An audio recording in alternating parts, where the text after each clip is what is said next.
Our universe is a complex machine. How can we understand it? Let's ride on a ray of light. Our guide is Albert Einstein, a young employee at the Patents Office who revolutionized our conception of the universe with his dreams. And he proved that Newton's physics, established for more than 200 years, were not completely correct.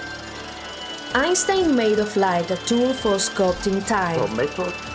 To understand reality, he stopped looking at physics the way most people did, and he dreamed of what the world looks like when objects move at such great velocities, which is difficult to visualize from our daily experience.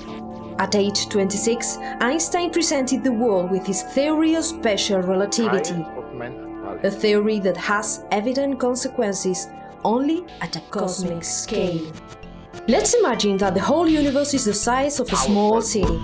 We are in the city of special relativity. Strange things happen here. People move like a ray of light at 300,000 kilometers per second. And the distances they travel across are as huge as the space between the stars. Although difficult to believe, this world is real. Light is responsible for the world that we perceive. It is not the objects that we see, but the light that they reflect. In order for reality to make sense, there is a speed limit. Nothing can travel faster than light.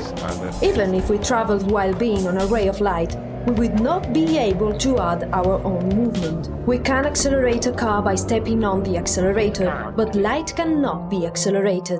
The speed of light is the same in all directions and for all observers. Why is there a limit? In nature, things don't happen instantaneously. Everything needs some time to go from one place to another. Even light, the fastest messenger in our reality. And if light carries information and the speed is finite, the time that goes by between two events is not the same for all the observers. In a clock, light travels from the hands of the clock to us, telling us the time. But for a person that is moving away at the speed of light, the hands of the clock have stopped. Or in a different way, if we were to travel beside a ray of light at the same speed, it would seem still, just as a train beside us traveling at the same speed would seem still. But what really stops is time. Einstein proved that light has direct consequences over two concepts that were absolute until then: space and time. What is observed depends on the observer. Absolute space and time don't exist, because there is no absolute perspective. Reality has infinite points of view. Thanks to our ability to distinguish different perspectives, we are able to see the world move.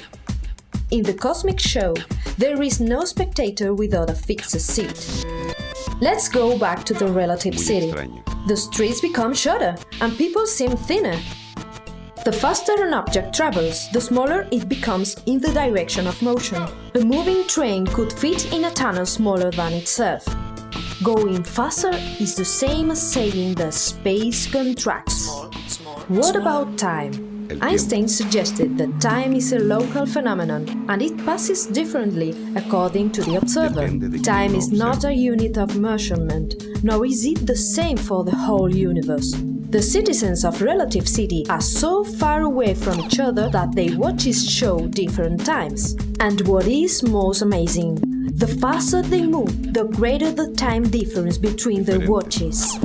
But nobody is conscious of what is happening to themselves. No one.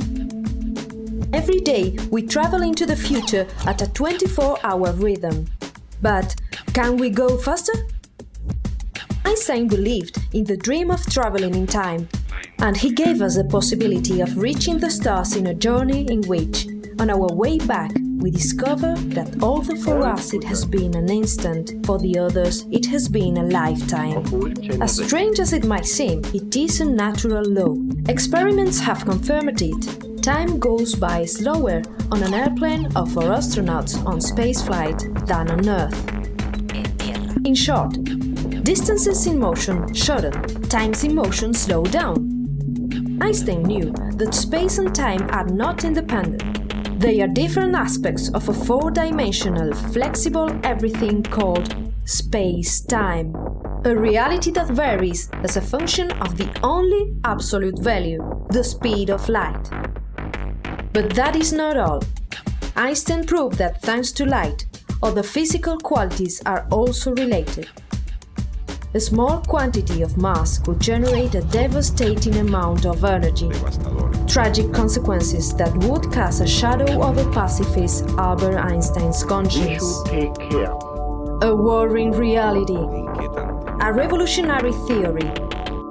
Now you have the code of the universe. Un universo simple y bello. Prepare to see space war before your very eyes.